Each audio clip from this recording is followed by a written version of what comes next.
There was a song back in the day, all I remember of the song is the word feelings, nothing more than feelings, right? Feelings, nothing more than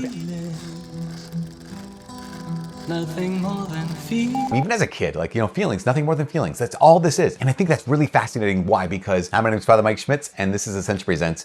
Once again, the Christmas tree is still here because we're still filming for the Advent program coming up.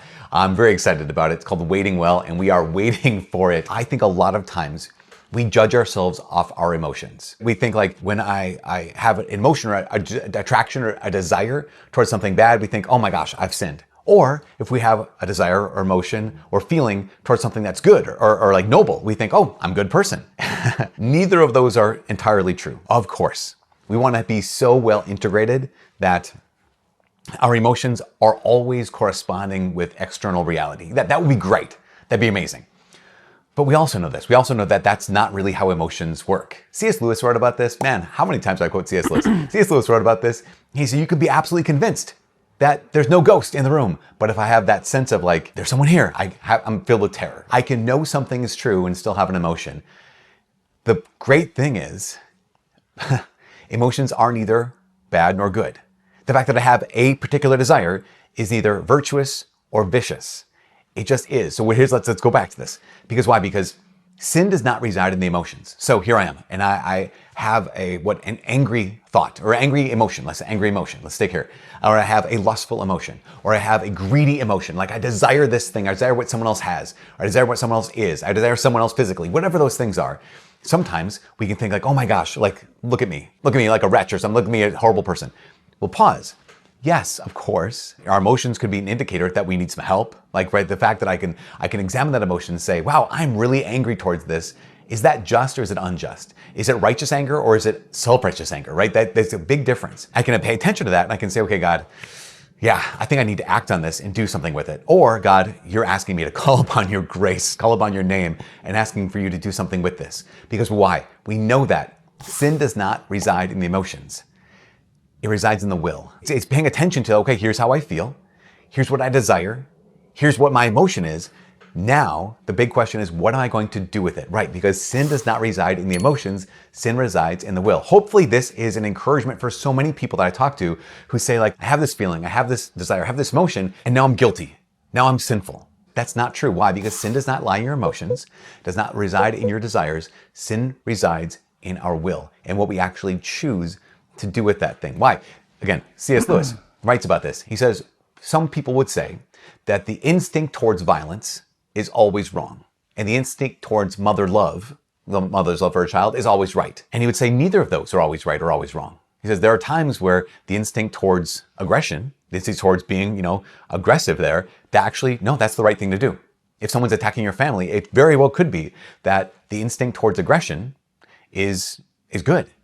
Also, mother love is not always right. There are times when a mother would have to say, no, there is a bigger thing at play. I can't just rely on the fact that I'd like to protect my child. There could be, I need to let my child go to jail or whatever the thing is, right? Emotions are never always right or always wrong. There's no such things as good or bad emotions because sin does not abide in the emotions. It resides or abides, comes from the will. What do I choose to do with this? Take that in, especially if you're someone who says, man, I recognize so often I feel a certain way.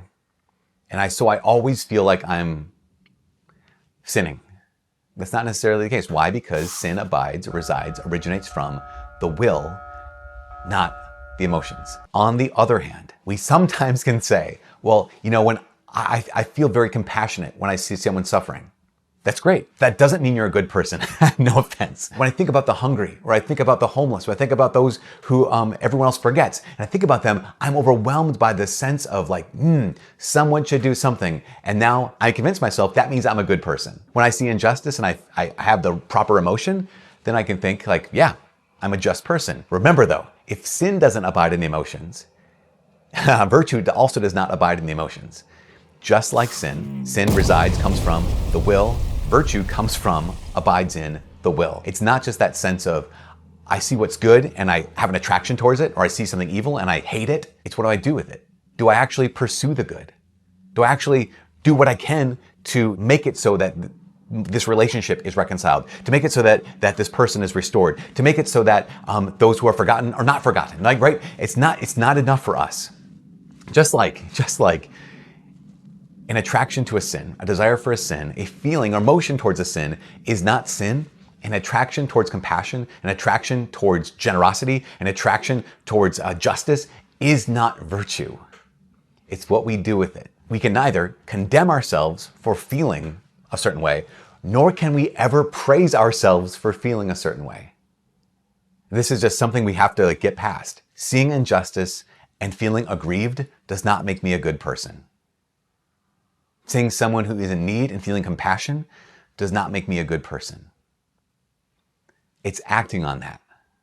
When I have a feeling, a desire, or an emotion that leads me towards something I know is evil, let me just begin to say, okay, I'm going to choose the right. I'm not going to choose the wrong. I'm not going to choose the sin, even if I'm just drawn towards it. Simultaneously, when I am moved with compassion, when I am filled with concern for my neighbor, what's one step I can take in that right direction? I'm overwhelmed by a love of God. That doesn't mean anything unless I act on that. I might have this great thoughts of like, I know what I should do. I should pray. I'm just going to feel that way. Like as opposed to, okay, then pray. Okay, now you've begun to exercise virtue, not just kind of abide in this world of emotion or feeling or desire. We might say villains. We can say villains. Villains are made not in their emotions. They're made in their choices. And heroes or saints are not made because they have the right feelings or the right emotions or the right desires. Saints are made with each small choice. We fight against sin. We fight for virtue.